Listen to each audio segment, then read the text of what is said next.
الله الله الله الله يا مولانا الله الله الله لا إله إلا الله. mbokk yeeg xarit yi ñu ngi leen di nuyu di leen gërëm di leen sant bu baax di leen wax salaamaaleykum di leen dalal jàmm ci ITV ni ko baaxoo di defoo saa su nekk gërëm nañu leen bu baax a baax ci tànneef gi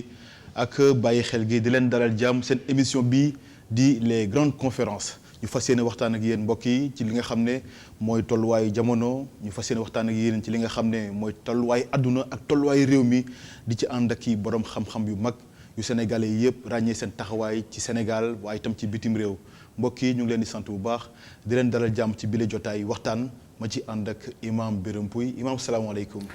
aleykum salaam wa rahmatulahi taala wa barakaatu sëñ Baba amaat kontaan bu matale ñëwaat fii n'est-ce pas janoog pencum Sénégal ak pencum waa àdduna ci seen émission bu bees bi ñu tuppee les grandes conférences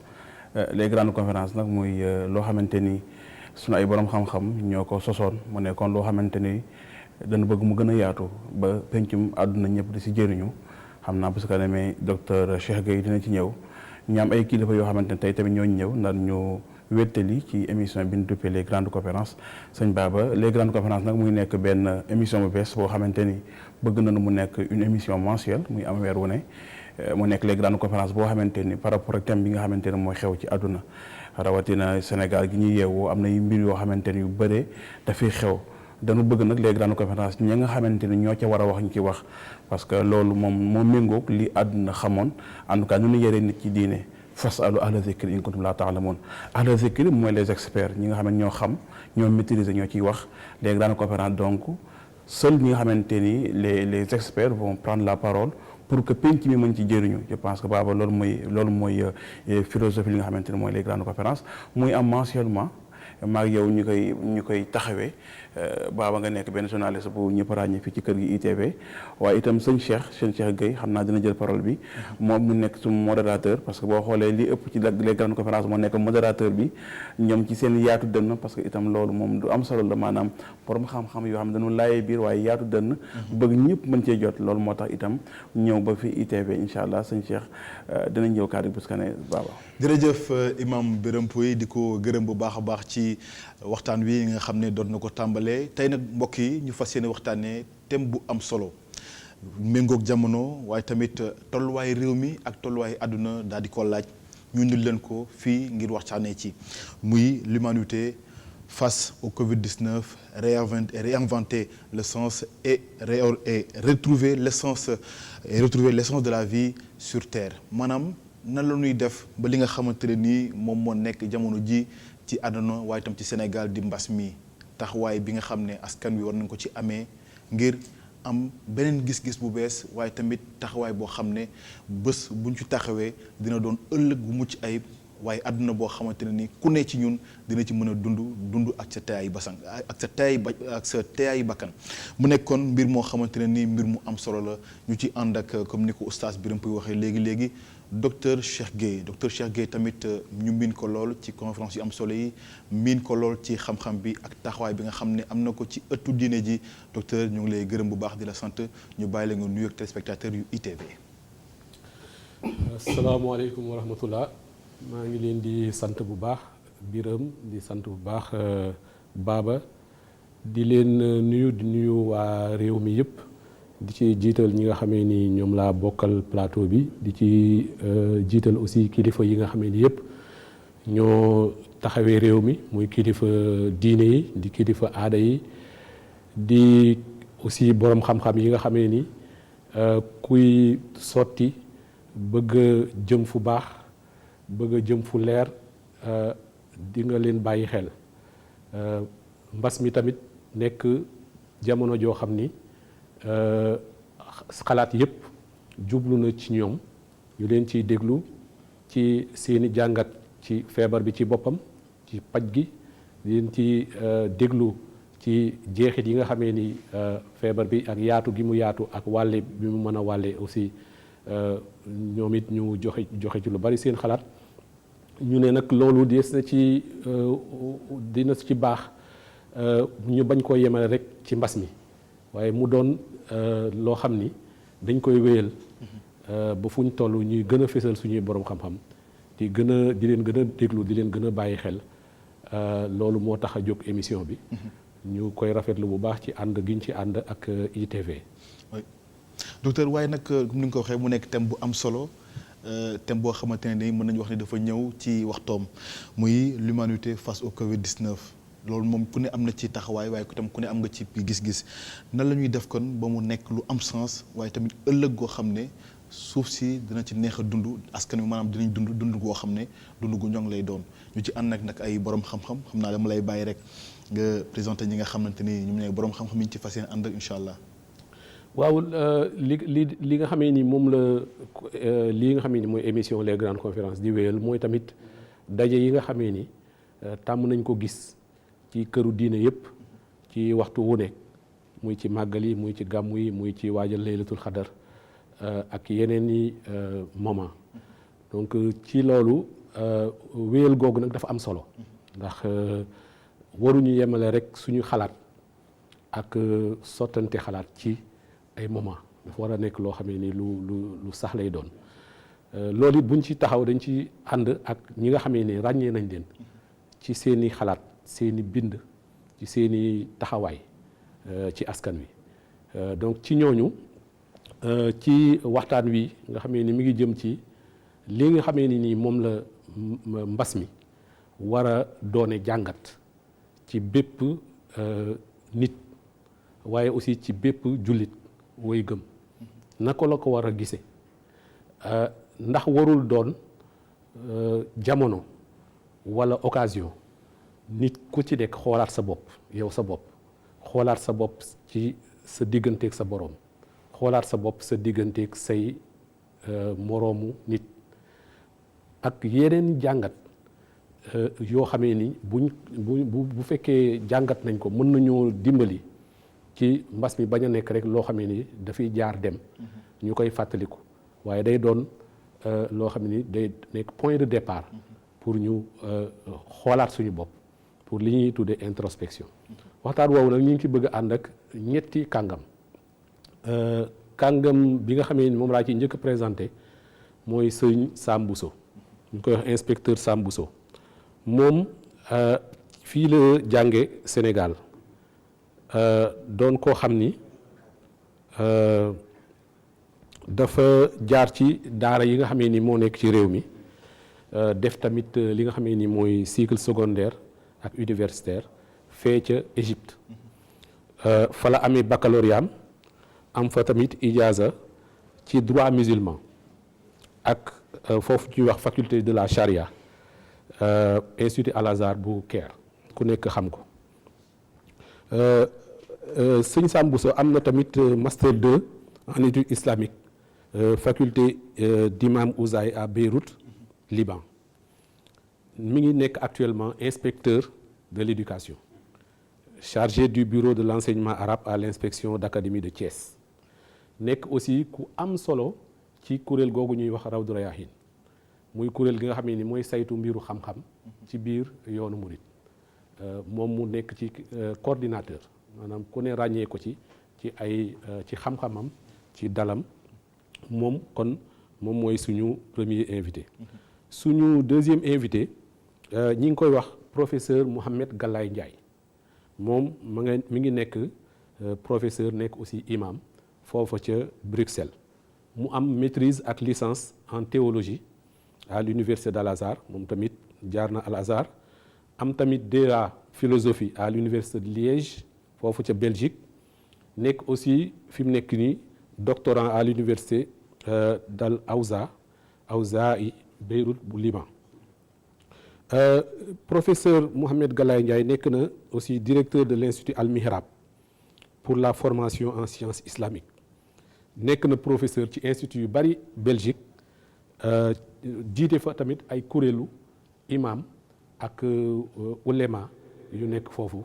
ñu réew ma ak kilifa réew ma bàyyi ko xel bu baax a baax ñuy bég bu baax di ko fi accueillir ki nga xamee ni moo ci topp muy soxna Fatou Sarr Sow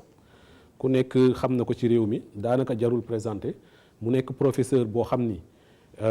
moo nekk directrice de l'Institut Genre et famille def formation bu yaatu bu diversifié am doctorat ci anthropologie ak sociologie politique am PhD aussi ci li ñuy wax travail social maanaam ñii nga xam ne ni ñoom ñooy liggéey ngir dimbali askan wi travail social et politique sociale am aussi ci lu ñu bëri xamuñu ko aussi DEA ci mbirum science de l'environnement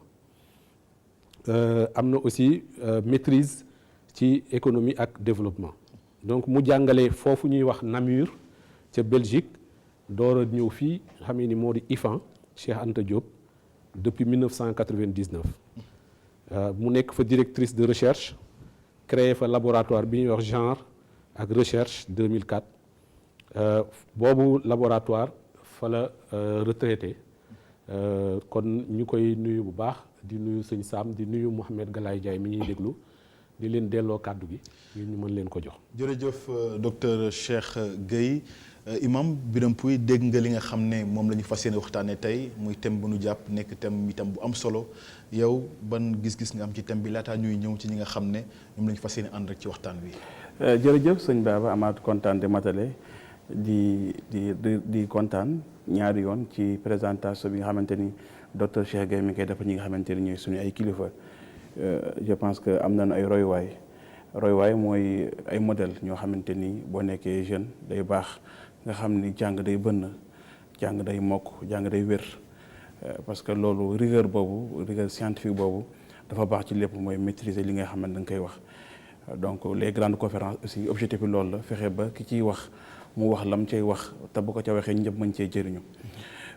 Docteur Cheikh thème bi nga xamante ni moom la ñu indil tey te bu n'est-ce pas duñ ci yaatal sax dañ koy ubbi nii rek bàyyi professeur yi ñuy wax ak kilifa yi bu ne l'humanité face li gën a yéeme sax mooy au Covid ou bien à la Covid voilà un mot boo xamante ni finalement dañu trouvé li nga xamante ni mooy genre am parce que mot bu bees la dafa samp ñëw mu nekk jeu de mots mot boo xamante ni daanaka mot boo xamante ni c'est le vivre ensemble. Parce que àdduna de vivre ensemble nu doon dundee moo tax Covid-19 sax tur bi le nom symbolise comment nous sommes maintenant ce qu'on appelle le citoyen du monde parce que ay chiffres la ak ay lettres yenn saa yi nga signifié que ni que Covid terme anglais la boo xamante ni mooy coronavirus 19 parce que 2019 bi la génn n'est-ce pas ci fin bi voilà gis ngeen après parce que SARS-CoV-1 moo amoon SARS-CoV-2 ñu dem ba ñëpp naan la Covid parce que terme boo xam ne c'est un terme scientifique après ñu ne léegi français récemment on dit la Covid. Récemment on parlait de au Covid donc boo xoolee même thème bi ñu ko lébalee maintenant am nañ droit wax à la Covid parce que ñoom ñi nga xamante ni ñooy ahla zikri ci foofu ñoom ñoo ni nañ wax la Covid. Pourquoi même terme boobu nga xamante ni bu nekk jamono ji dem ba jël benn mot dugal ci français di ko wutal genre mooy wane comment mbiri lañ bett donc bu ne humanité mooy ñun ñi nga xam ñoo dëkkee àdduna. boo xoolee nag buñ ko tënkee ci àdduna dafa am les deux grands acteurs yoo xamante ni ñooy les principaux responsables mooy nit ak jinne kan donc bu ñu ñëwee tey en tant que ay humain xam naa professeur Samboussa professeur Galaye ak professeur n'est-ce pas Soxna Fatou daan ci ñëw leeral ka mais li ma gën a bàyyiloo xel rek mooy on veut parler de l'humanité nag mooy l'homme mooy principal acteur bi nga xamante ni moom mooy vicaire d'Allah mooy xalifa yàlla donc moom mu nekk responsable depuis sa njëlbeen les autres n'ont pas voulu accepter ça mooy yàlla di gaaral li nga xamante ni mooy asamaan si gi fa abayna an yaxmilnaha ñoom ils n'ont pas osé parce que yaakaar nañ xam du diis la mais doomu aadama mu jël ko mais moom mu ñëw mu nekk sàggan est-ce que sunu sàggante mooy jur lii yëpp est-ce que àdduna bi maîtriser nañ ko est-ce que xam-xam bi noonu wax dëgg la sunu pas fan la toll je pense que interrogation yooyu yëpp nañuy posé ngir sunu professeurs yi sëñ Baba ñu leeral ñu ko. jërëjëf di la gërëm bu baax a baax imam Birame Pouye docteur Chank wax nga ko présenté nga ki nga xam ne moom mooy Serigne Samboussa Abdourahmane nekk koo xam ne itam ràññee nañ ko ci taxawaayam waaye itam ci xam-xam bi ginnaaw bu ñu la gërëmee bu baax nuyu la dalal la jàmm suñu plateau dégg nga waxtaan wi ak thème bi nga xam ne fas nañ ko waxtaanee yow mi nga xam ne borom xam-xam nga ban dégg ngay am gu njëkk ci comme thème yu ni mel buñ ko jàppee jagleel ko askan wi ku nekk ci ñun war a am loo ci mën a jëriñoo. bismillahi rahmaani rahim jërëjëf sëriñ Baba ñu ngi lay nuyu Oustaz Birame di bég lool nag ci ñëw tey ci ITV di nuyuwaale kilifa yi ITV yëpp di leen sant ci liggéey bu rafet bi nga xam ne ñi ngi koy def ci rajo bi ak ci télévision bi di am mbégte ci teew ci jotaay bi rawatina di ko bokk ak nag suñu mën nañ ko wax jëwriñ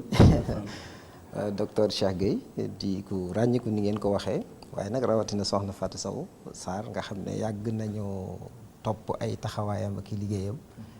kon tey ñi ngi am mbégte rawatina nag thème bi nga xam ne ni ngeen ko waxee ni oustaz campé na ko très bu am solo sax mooy Covid 19 bi xam nga sax yéen a ngi dégg sax xeetu débat bu ci am ci catastrophe la wala crise ndax ñu jàpp ne crise moom buñ ci jógee mbir mi xay mën naa delluwaat doxe nam doxe woon waaye catastrophe buñ ci jógee moom mbir mi fokk mu changé moo tax nag ci ñëpp jàpp nañ ne buñ jógee ci Covid 19 moom adduna bi dina changé kon toog waxtaan ci lu demee noonu lu ama am solo la ndax ñaan loo xam ne nar naa soppiku nekk acteur ca soppiku ga muy am dafa gën a am solo nga subir ko mu ñëw rek yóbbaale la bu boobaa doo ca mën a am benn taxawaay boo xam ne bu am njariñ lay doon mais da ngay rek subir conséquences yi jàpp naa nag lay tax loolu du mën a am mooy waxtaane ko surtout borom xam-xam yi waxtaane ko rawatina nag gis-gis yu wuute waxtaane ko ndax àdduna bi comme ni nga ko waxee lépp dafa jàppaloo fokk boo jëlee benn approche rek mën ngaa juum moo tax waaye bu fekkee boo defee approche politique approche scientifique approche philosophique approche religieuse yooyu yëpp kenn ku nekk angle ba nga koy jaare bu boobaa buñ ko toggee segal ko lu am solo mën na caa génn moo tax vraiment thème bi moom ñi ngi koy rafetlu ak fii ñu ko tànne surtout ñu dugal ko nag ci les grandes conférences ndax les grandes conférences yi dafa am historique ci diine ji ci Sénégal ci këri diine yu bare bari ñi ngi organiser ay grandes conférences ni mu ko waxee léegi Touba rawatina sax laylatul qadr gi nga xam ne soxna May moom Mbàkke moo ko daan organiser ci Cheikh Abdou Lahad Gaynde Fatma di ko taxawee mu mel ne loolu sax changement bi ci changement Covid yi la bokk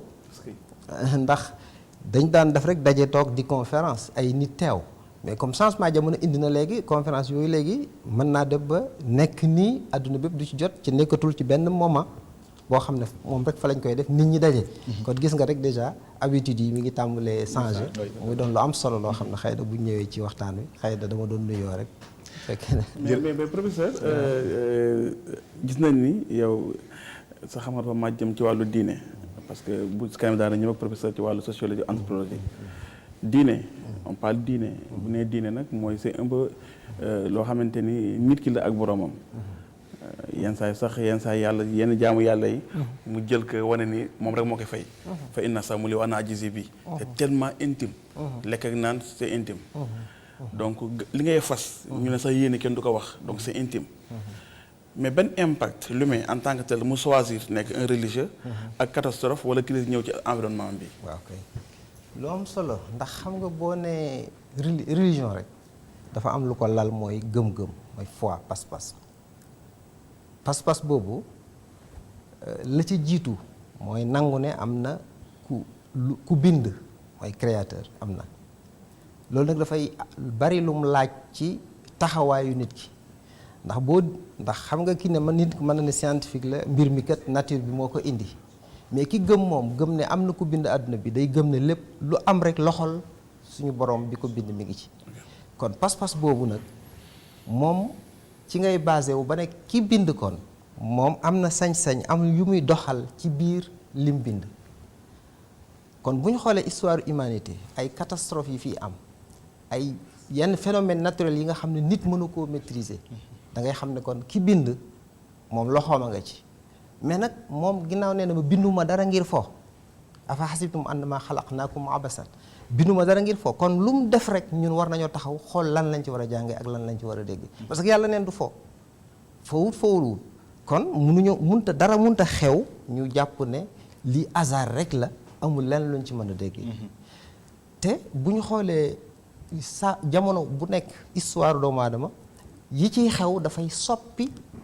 gis-gisu doomu aadama ci ni muy dunde soppi dégg-dégg bi mu am ci dund gi lan la tegtale loolu it dafay indi soppiku ci taxawaayam ndax soppiku ci maanaam doxalinam comportement mënoo koo soppi ca mentalité soppikuwul mentalité mënta soppiku te amul yëg-yëg bu lal soppiku mentalité boobu kon nga xam ne lu mel ne Covid lii bu ñëwee tey lu bare bari mën nañ ko cee jàng surtout ci wàllu diine. ndax bu ñu xoolee diine dañ ko mënta génne ci dund gi. mbir moo jël bëgg koo traité génn ci diine dana la rattrapé waat. boo xoolee tey débat Covid bi diine ji moo ci gën a saf mën nga ne. xam nga boo xoolee débat dañ tëj lieu de culte yi nañ ko ubbi ndax nit ñi li leen seen diine digal ndax dëppoo naak li mesures yeeg yooyu. loolu da ngay xam ne kon diine ji saf na ci. parce que diine dafa mën a jeexital ci comportement doomu aadama. kon Covid bi ñëwee liñ ci war a njëkk a jànge mooy suñu borom dafa am ñaar yu mu wax yoo xam ne da nga ko ciy gis. xam nga suñu borom dafa xuliqal insaanu daifan suñu borom dafa bind doomu aadama mu nekk ku faible mais faiblesse doomu aadama feeñ na tey léegi rek soxna Fatou bi koy wax rek mbir mi delloo si ñu doon nekkate ñu ko ay nit lañ donte nag lu tax nit ki di mel ne day xaw a dépassé étape boobu bu fàtte ne nit kese la mooy doole ji ko yàlla jox wa saxara lakum maa fi samaawaati wa maa fi l-ardi jamii'an minhu kon yàlla mu wëlbatiku tàggatal doomu aadama adduna bi fi ne ñun bu ñuy maîtriser nature bi di def lu nekk daa fekk suñu borom ci pas-pasu jullit wala pas-pasu ku gëm yàlla da fekk suñu borom moo ñu jox force yooyu sur le plan intellectuel sur le plan physique sur le plan yu bare bari yàlla moo ñu ko jox kon moo ñu tàggatal àdduna waaye toujours mu ñuy fàttali ni suñu néew doole bu ñu demee ba fàttali ne suñu borom moom lépp ci loxoom la nekk léeg-léeg mu fàttali ñu boppam. kon professeur da nga gëm ni lii catastrophe ou crise après maanaam dama lay laaj sax yow loo ko jàppee. da nga jàpp ni kon c'est 100% religieux. yàlla moo bëgg wax ak ñun yow foofu nga koy angle bu nga koy yóbbu. waaw boobu ci pas-pasu jiite mooy li jiitu ndax boobu nag dafa dul isolé yi ci des maanaam gëm ne yàlla moo ko def loolu dafay impliqué wu nga bàyyi xel suñu borom waaye nga bàyyi xel li la suñu borom digal ci taxawaay bi nga ci war a am parce que yàlla mi nga xam ne. xam nga bu ñu delloo xëy na bu ñu gënee xóotal ci kanam dinañ ci ñëw. yàlla mooy xam ne am na cause yuy waral ay catastrophe di am xam nga jàng nañ ci xadis yonent bi sallallahu alayhi wasallam mu ne léeg-léeg ay nit buñ dee mooy yàlla di ko fésal am ñu fa nekk man koo arrêté te arrêté wuñ ko loolu dina waral ay mbas di wàcc. loolu tey buñ taxawee xam nga baatu mooy yàlla ñun dañ koy faral di firé rek si maanaam niveau individuel nit ki. naan na lu mu wut a naan lekk lu mu wut a lekk def na lu mu wut a def ay péché direct mais gën naa yaatu mooy yàlla ndax corruption façade mooy yàlla la ci ñun dañ koy bàyyi xel dañ koy fàtte maanaam ni ñu war a jëflanteeg nature bi suñ ko wàccee mooy yàlla la te loolu ñu duñ ko calculer waale mooy yaata ñëpp di defandoo waaw ndax léegi sur le plan collectif péché yooyu duñ ko bàyyi xel dañu jàpp ne péché moom mooy li nit ki def moom diggam ak yàlla parce que bi ñu jàppee ne nit ki diggam ak yàlla dimension boobu rek mooy diine déedéet mais dimension diggam ak yàlla mais dimension diggam ak nature bi dimension diggam ak nit ñi loolu lépp ci diine la bokk. loolu lépp ci diine la bokk. tey xam nga am na Sëñ Tuubaa radiyallaahu anhu bay du mu wax bu am solo boo xam ne ni ñu koy firi dañ koy firi mu xaw a superficiel. mooy waraa fi kulli xalqin xaqa man xalaqa. doit ne créature bu nekk sàmmonte jaag aqi créateur ba. ñun dañuy wax nag na nga sàmmonteeg ak aqi nit ñi na nga sàmmonteeg aq yàlla ci nit ñi mais créature du nit rek. du nit rek. nature bi ci la bokk garab yi ci la bokk géej gi ci la bokk mala yi ci lañ bokk lépp ci lañ bokk. léegi lenn lu nekk nag na aqi suñu borom boo ko ca sàmmonteeg moom xam nga ki defar portable bi am na notice bu mu defaraale yow moom mi ko fabriqué nee na nañ koy doxale nii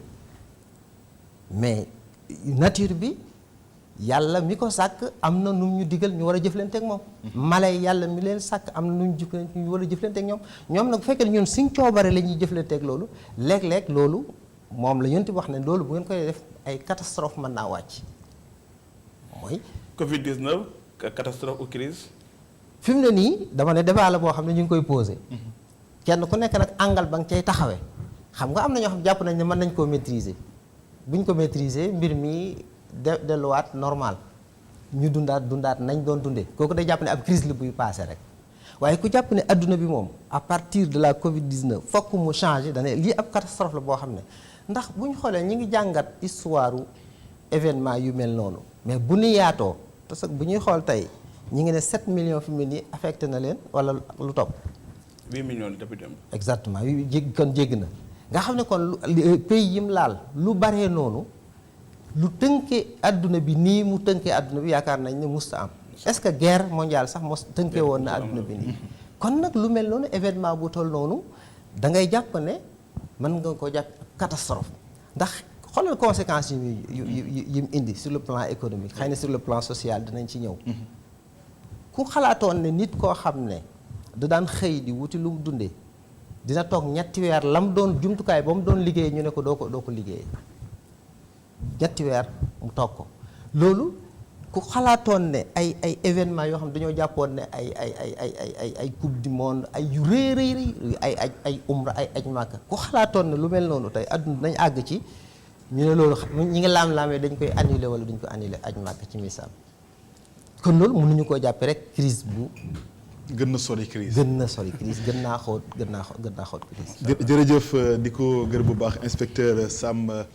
Bousso Abdourahmane ci waxtaan wi nga xamante ne ni indi na ko waaye nag bu ñu indee thème bi daf ci am benn mot clé mooy humanité ku wax humanité nag wax nit doomu aadama taxawaay bi mu ci am sens ak li nga xamante ne mooy essence pour ñoom ëllëg gu ñoŋ lan la ñu mën a jàngat ci tey jii nii ngir ëllëg nekk lu xamante ne nii mucc ayib lay nekk professeur Fatou Sow Sarr yow tamit ginnaaw bu ñu la nuyoo bu baax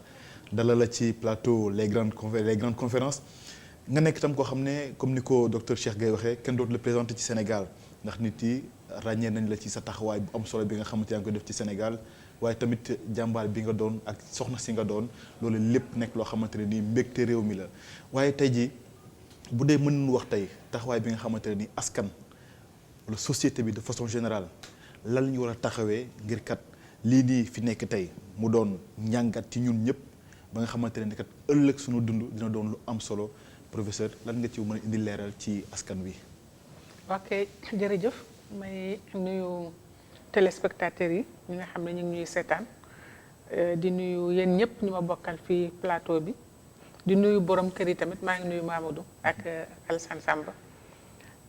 di delloo njukkal tamit sëriñ Cheikh Abdou Lahad Gaïndé Fatma mi nga xam ni si conférence yi ñu daan def ci préparatoire symposium Laylatul Qadr bi daanaka thème boobu ren moo doon thème bi ñu abordé woon thème bi nag dafa di thème boo xam dafa xóot trop ndax buñ ne Covid tey àddina bi naka lañ war a xalaate suñu nekkinu àddina tey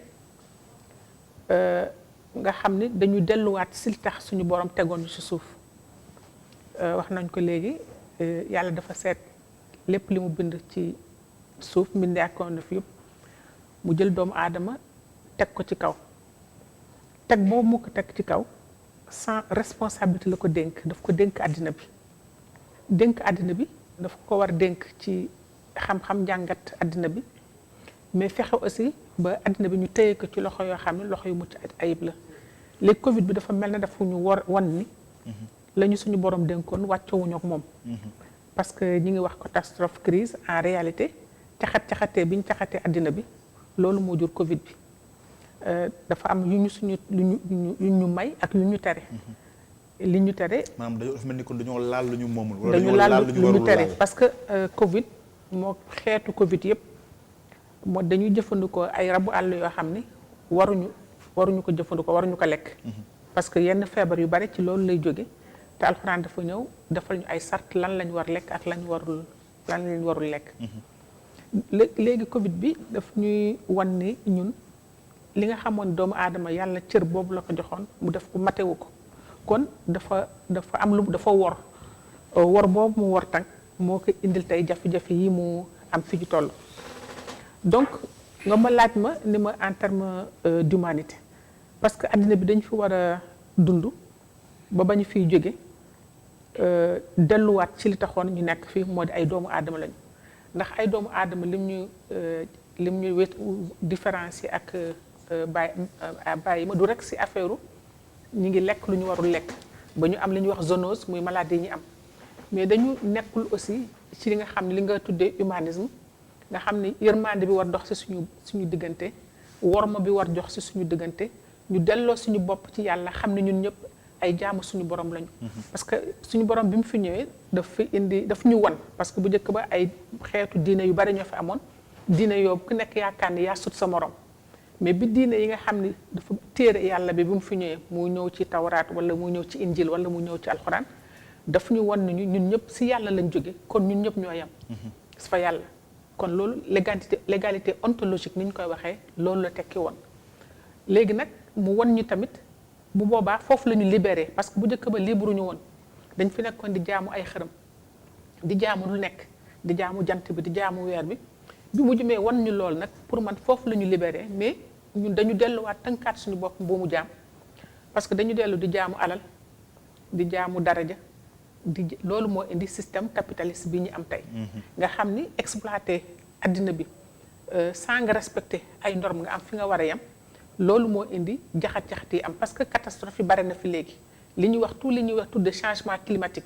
ba tey mu indi fi problème bi ñu nar a am aussi si Ndakaaru bu ñu fi doon wax affaire littoral bi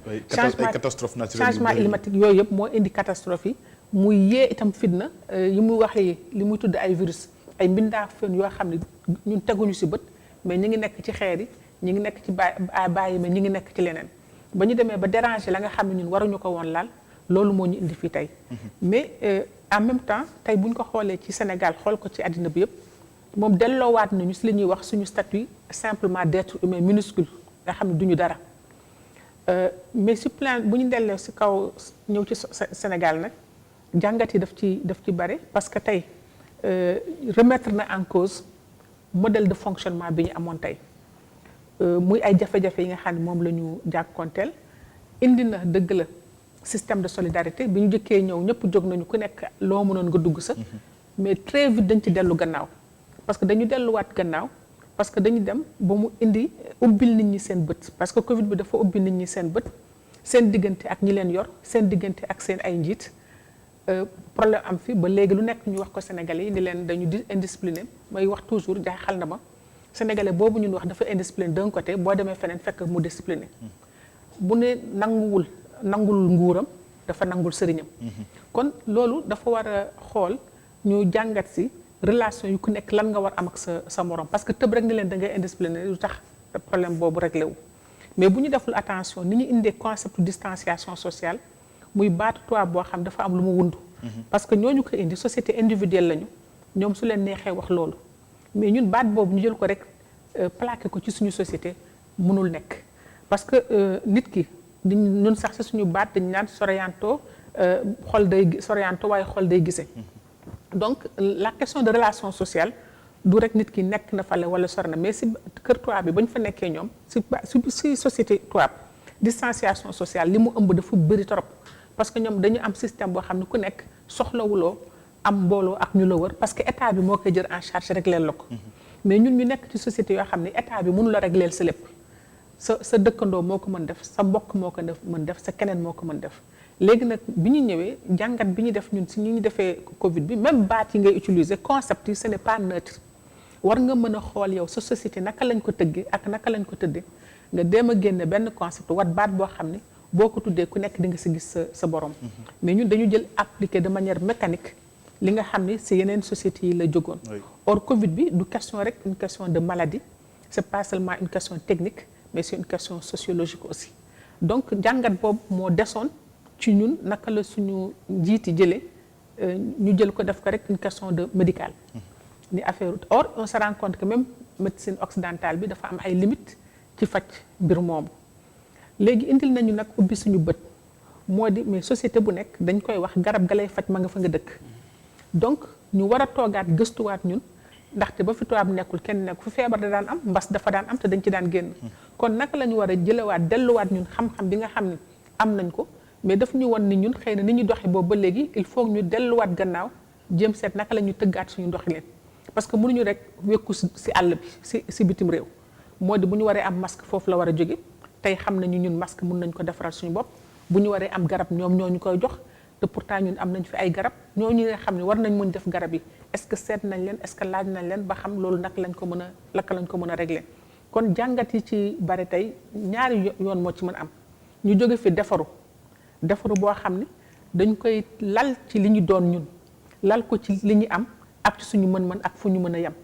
lal ko si ñi dañu war a am suñu ay boroom xam-xamu bopp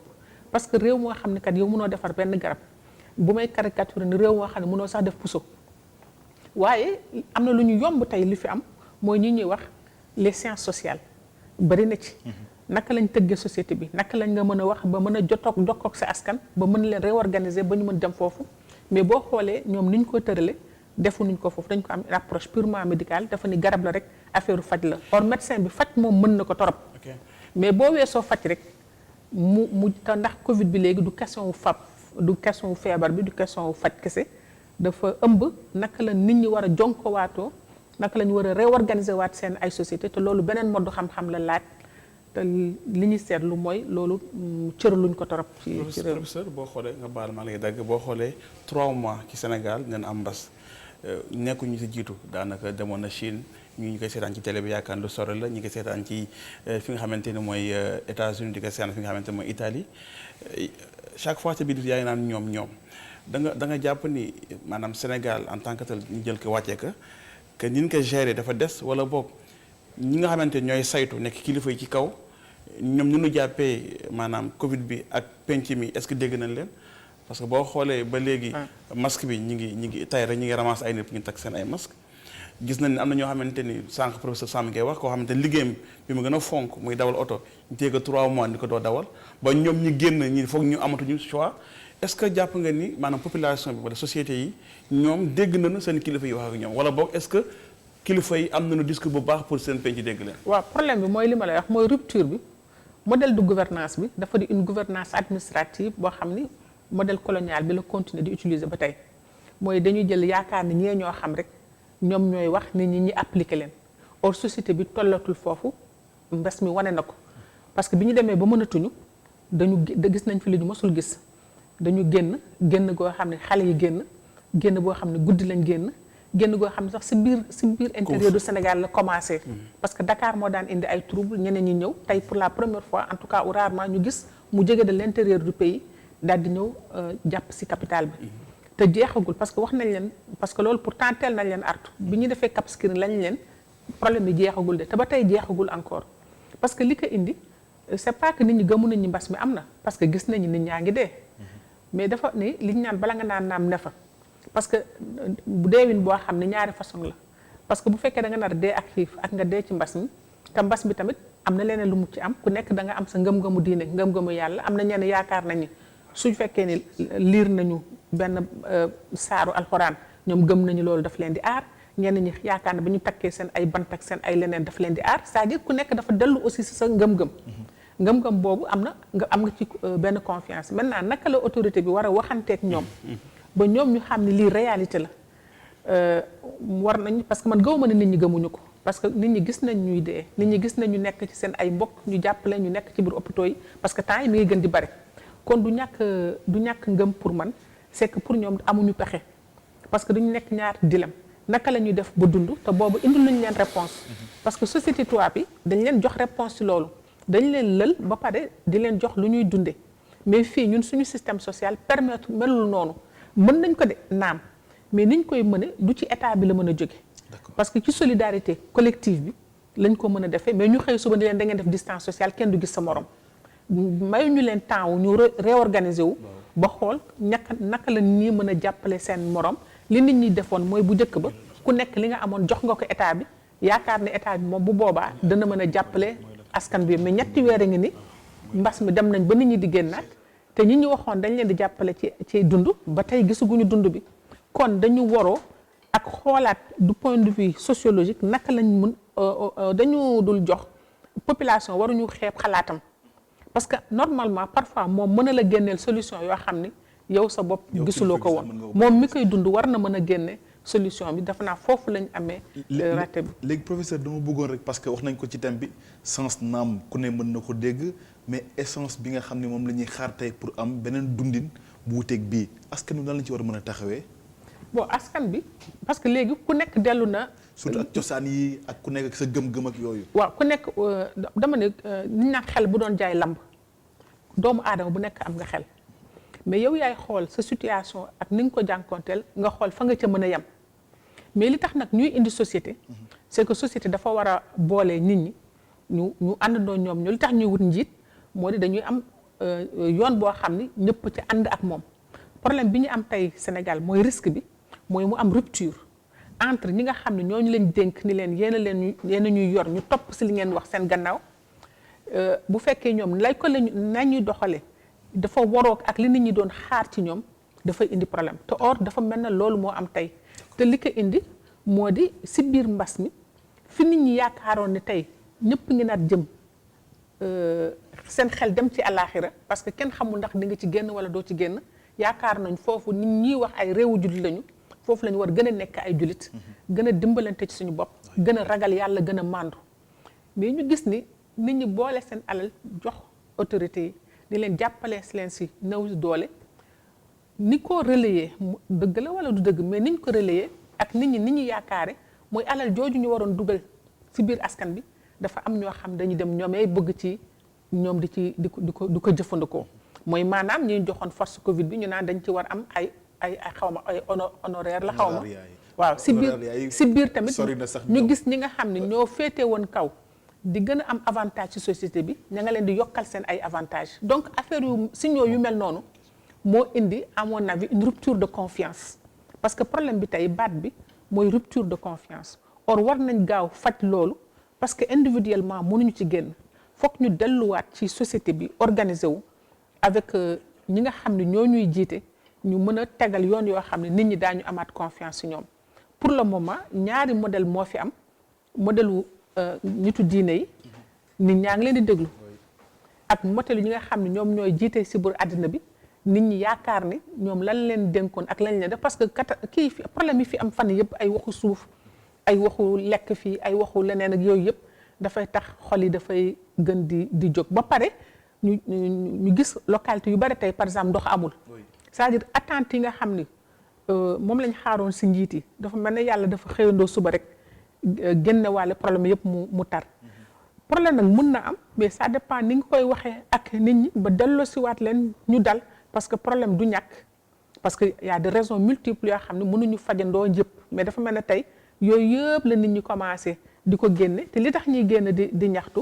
mooy je pense benn kii la woon moo di yaakaar bu tas dafa na woon ni mbas mi danañu delloo si waat ñun ñëpp ñu xam ne ay doomu aadama lañu ñu ragal suñu borom ku nekk ñu jox la la yellool mais ñu gis ni si biir mbas moomu daf si am ay nit ñoo xam ne yaay yooyu ñoom ña nga cay profité wu pour def ni ñoom ña ngay defal ci seen bopp loolu mooy rupture de confiance si sama jàngat bi fi am boo xam ne war nañ ko gaaw a faj parce que bu dul loolu du jur lu baax. d'accord jërëjëf professeur Fatou Sow Sarr mbokk yi ni ñu leen ko junjee sànq dañuy dem ba ca fële ca Bruxelles ca Belgique fekk itam keneen koo xam ne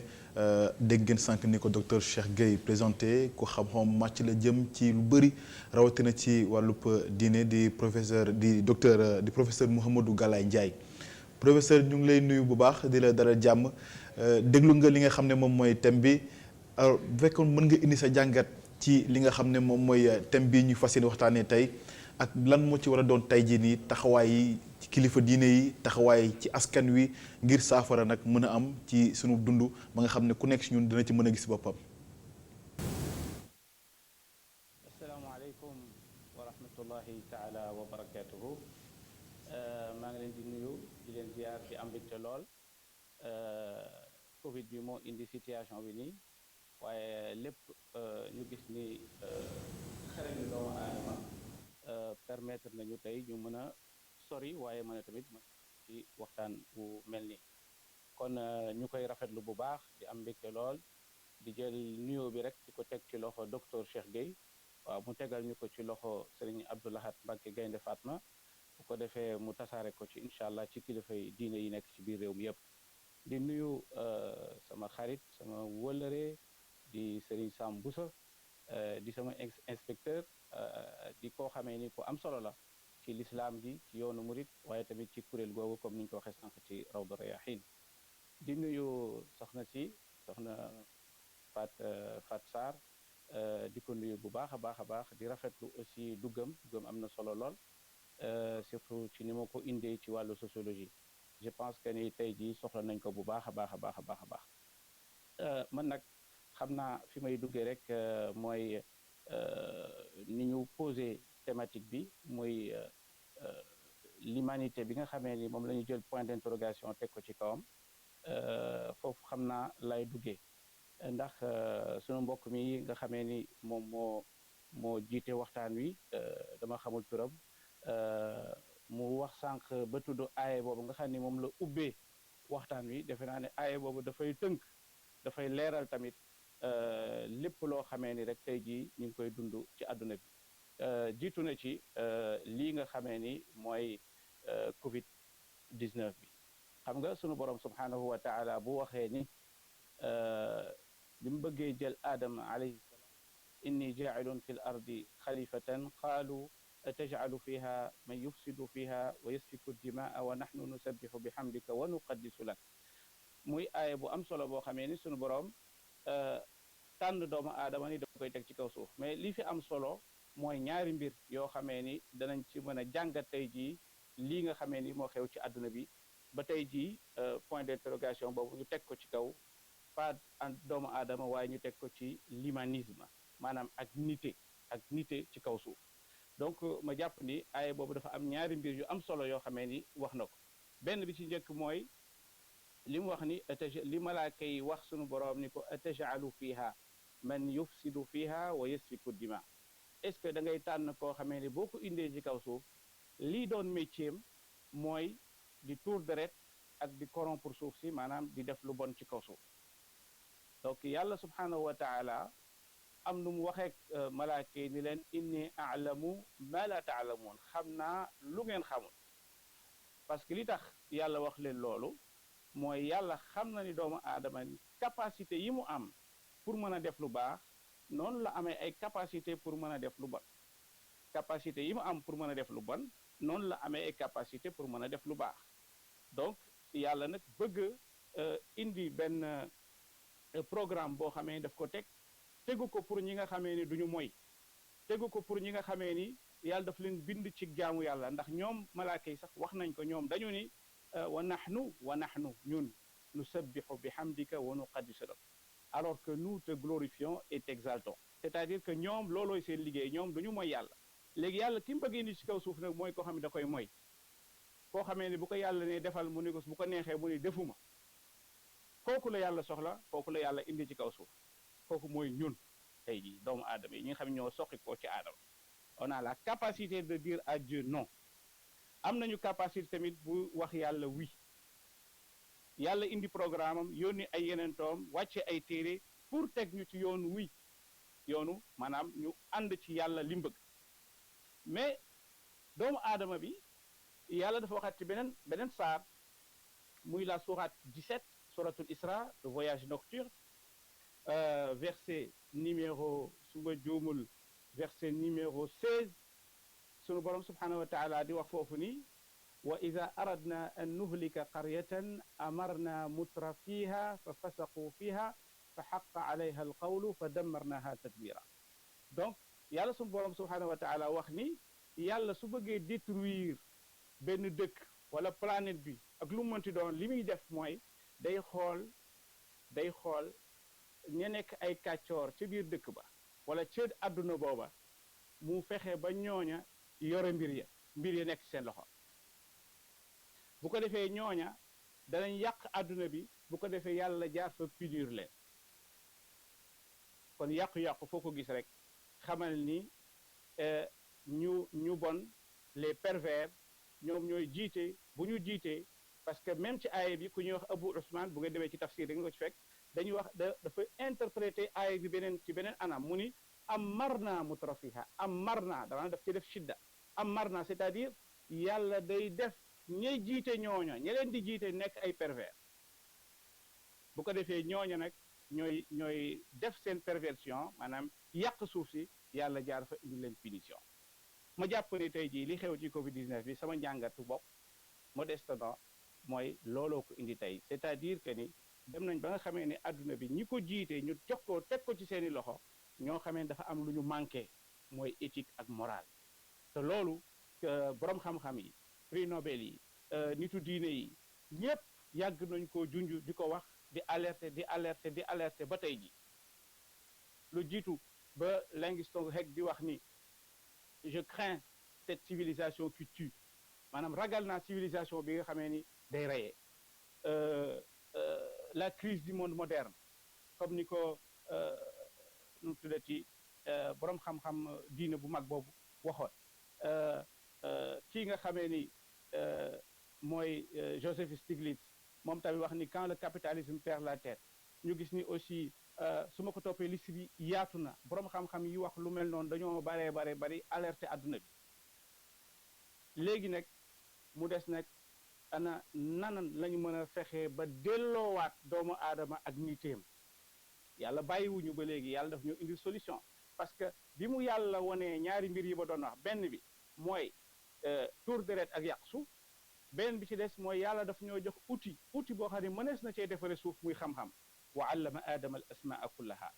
summa aradahum ala al malaika donc yàlla dafa jox aadama il a en fait il a inoculé le savoir chez l'être humain donc yàlla dafa jël xam-xam def ko ci biir doomu aadama xam-xam boobu nag ci lay diriger àdduna bi soit mu utiliser ko en bon escient mu utiliser ko ci anam bu baax soit mu utiliser ko ci anam bu bon moo tax yàlla subhanahu wa taala indiwaat beneen aaya ci suratul hajj waxaat fa wax ju am solo mooy nan la ñu mën a fexee ba delloo siwaat le sens de l'humanisme et de l'humanité donc ci àdduna bi mooy walawla daf'u llahi nnaasa ba'dahum bi ba'd la hudimat sawaami'u wa bi'un wa salawatun wa masajidu yuskaru fiha ismu llahi kasira wala yansuranna allahu man yansuru inna allaha la qawiyyun aziz donc ay boobu li muy wax mooy bu ñu bàyyee ñenn ñi surtout bu fekkee ne ñooña amuñu sensu éthique amuñu sensu moral ñooñu jiite adduna bi nee na lay xew mooy li am tey jii ci adduna bi jullit ñi am foi ñi am gëm-gëm ñi xamee ni bëgg nañ dëgëral seen lien ak yàlla ñooñu tamit dañuy dugg ci biir problème bi parce que dañoo seetaan parce que jóguñu maanaam téye loxo ñi nga xamee ne ñoo yàq moo tax yàlla ni bu fekkee am na ñuy yàq dafa war a am ñoo xamee ne dañuy defar bu fekkee ñiy yàq am nañu volonté bu toll ne jóg di yàq kon ñiy defar wala ñi war a téye ci loxo ñiy yàq war nañu am fulla ak matuwaay bu toll ci téye seen loxo ni leen bu leen yàq walawla daf'u llahi nnaasa ba'dahum bi ba'd la hudimat nee na loolu bu ñu ko deful bu ñu toogee di seetaan comme ni adduna bi xam ngeen ñun ñëpp ci whatsapp yi réseaux sociaux yi ana ñaata peuple la ñu gis ñu leen di éradiquer ñaata peuple la ñu gis ñu leen di rey ñaata peuple la ñu gis ñu leen di maanaam manqué respect di leen toroxal ñu la koy yónnee ci sa GSM nga téye sa GSM xool gis ndeysaan xëy na mu metti la waaye lan ngay def transféré rek ca nga yem bu la neexee sax yenn saa yi doo transféré donc mooy wane dañoo dem ba nga xamee ni lay yàqu feneen doomu aadama yi ñuy toroxal feneen ci àdduna bi crise bi am ci àdduna bi yàqu-yàqu yi dañoo dem ba nga xamee ni yëg-yëg biñ ci war a am amatuñ ko taxawaay yi ñu ci war a taxawatuñ ko kon bu boobaa yàlla nee na da ngeen dem ba seen jàkk yi danañ ko tëj danañ dem ba seen jàkk yi danañ ko màbb danañ dem ba nga xamee seen lien avec le divin seen lien ak yàlla maanaam lien boobu ci boppam di ngeen ko bëgg te du ngeen ko am la hudimat sawaami'u wa bi'un wa salawatun wa masajidu yuskaru fiha ismullahi kasira di ngeen dem ba nga xamee ni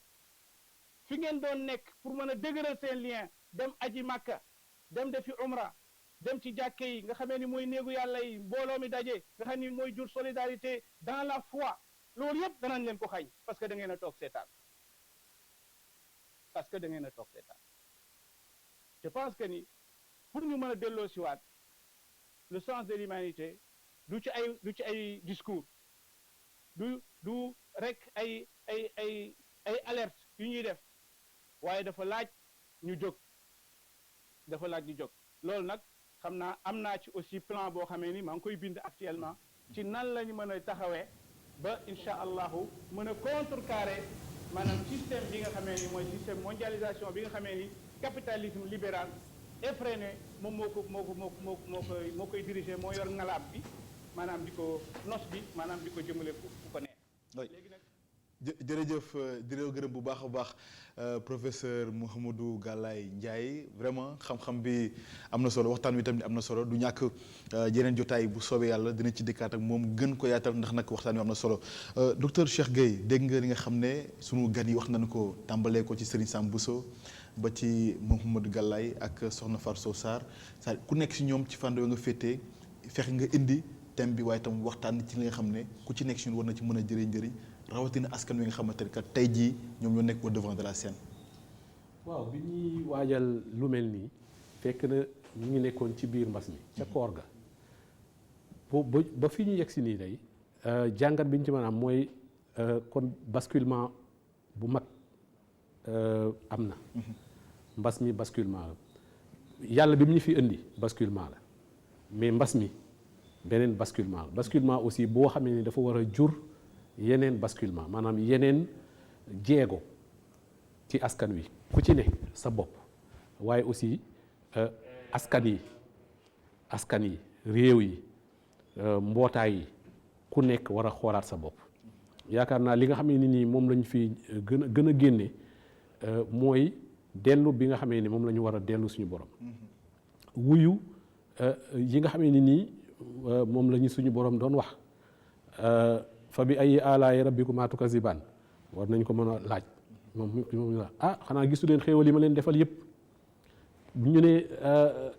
damay fàttaliku toujours yaa masharal jinni wal ins in istataxtum an tanfuzu min axtaari samawati wal ard mi ngi ñu doon wax de fu ma neexul nag du ngeen fa dem muy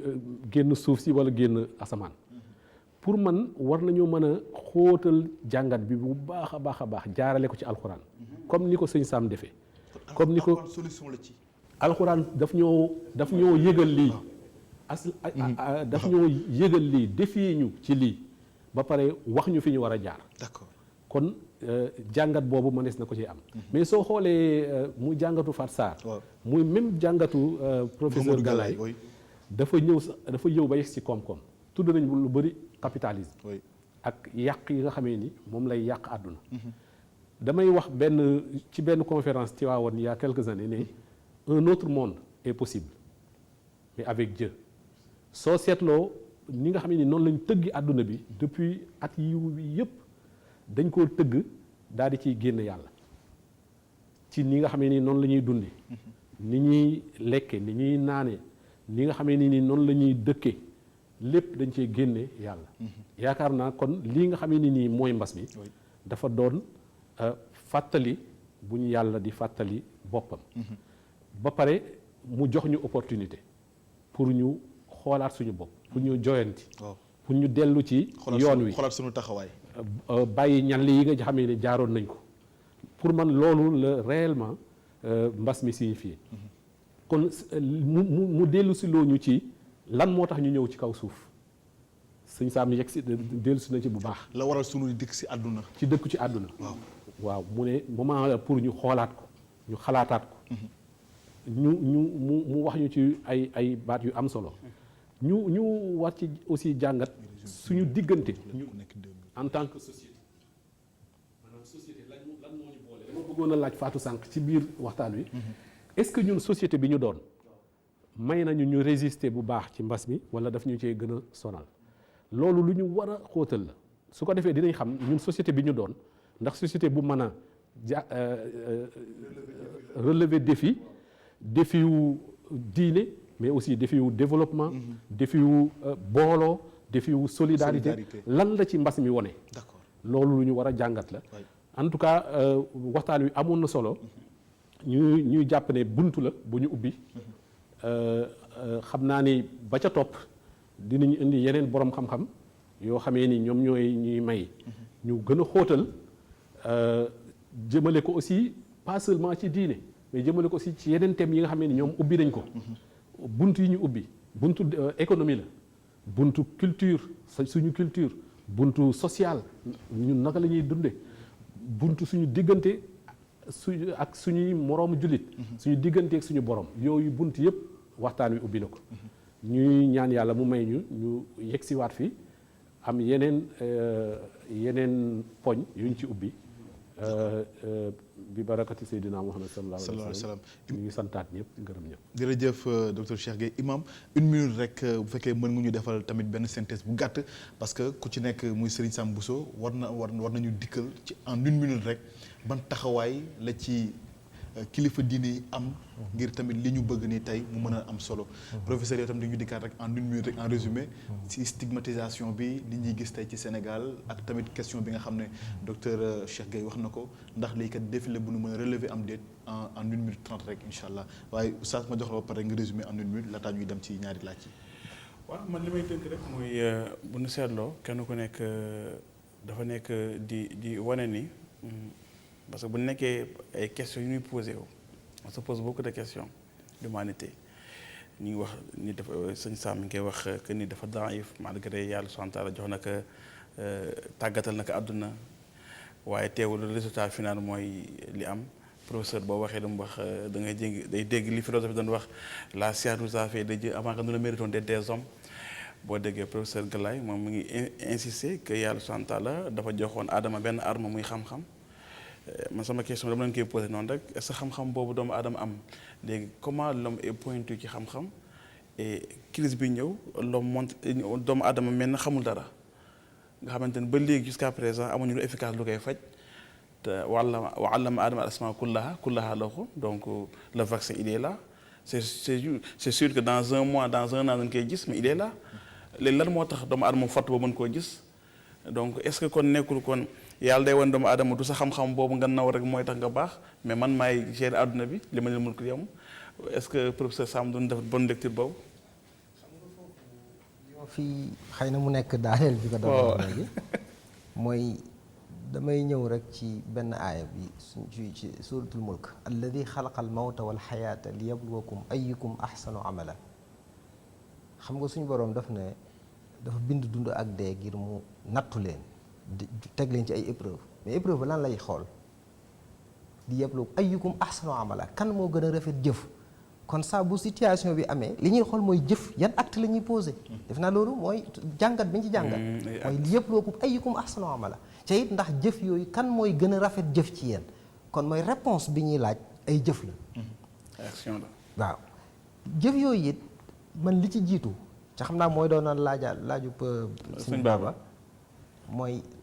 maanaam tartibul awlawiyaat lan mooy suñuy priorité adduna bi dañoo am problème priorité kenn ku nekk ak lay sa priorité fi mu ne mais humanité amuñu ay priorité yoo xam ne humanité bi yëpp ñoo bokk ne lii mooy priorité fi mu ne nii loolu nag problème la ci àdduna bi waaw loolu waaw foo ñu xoolaat ko voilà xam naa ne yoon la bu mu ubbi bu mu ubbi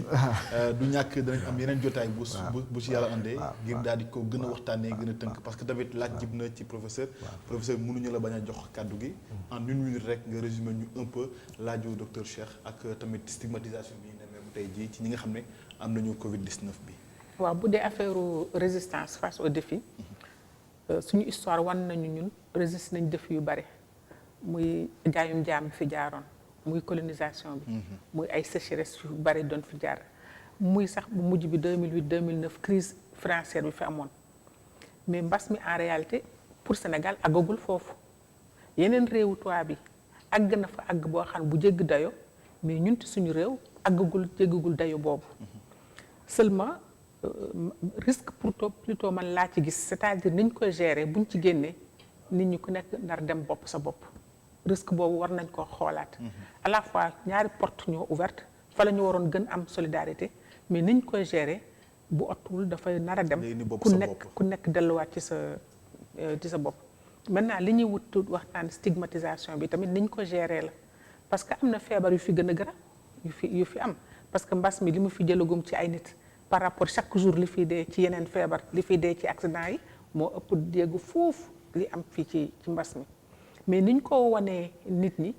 tout de suite dañu jël ay décisions sans pour autant ñu waxtaan nit ñi ci au départ nit ñi jëlu ko jëlum tiit ba ku nekk di ragal sa morom tey loolu moo fi am ba ñu daan duñu la suul ci ay armeel parce que da nga am mbas da nga ñuy wàlle et cetera loolu mun nañu jël ni mode de gestion bi moo induire lu tax population bi stigmatisé wu parce que nit daani fi am feebar yu gën a bon yooyu te kenn du ko daw kon lu tax tey nit ñi di daw seen borom bu feebar te loolu bokkul woon ci ñun suñu ay melokaan loolu dañuy interroger manière bi nga xam ne moom lañ gérer mbas mi. jërëjëf merci beaucoup docteur professeur Fatou Sow Sarr di la gërëm bu baax a baax di la jaajëfal imam Serigne Sam Bousso Abdourahmane gërëm la bu baax a baax ci ànd beeg ñun. docteur Cheikh ñu lay gërëm yow tamit ci participation bi ak waxtaan bi ni ñu ko doxalee gërëm nañu tamit docteur Mouhamadou Galaye Ndiaye gërëm la imam jërëjëf yow tamit gërëm leen bu baax a baax mbokk yi ci seen ànd ak ñun ci ITV jox leen dig daje beneen numéro les grandes conférences bu ci yàlla àndee fii ak boobu ngeen wéy di des ak ñun suñu programme ci ITV jërë ngeen jëf. Allah Allah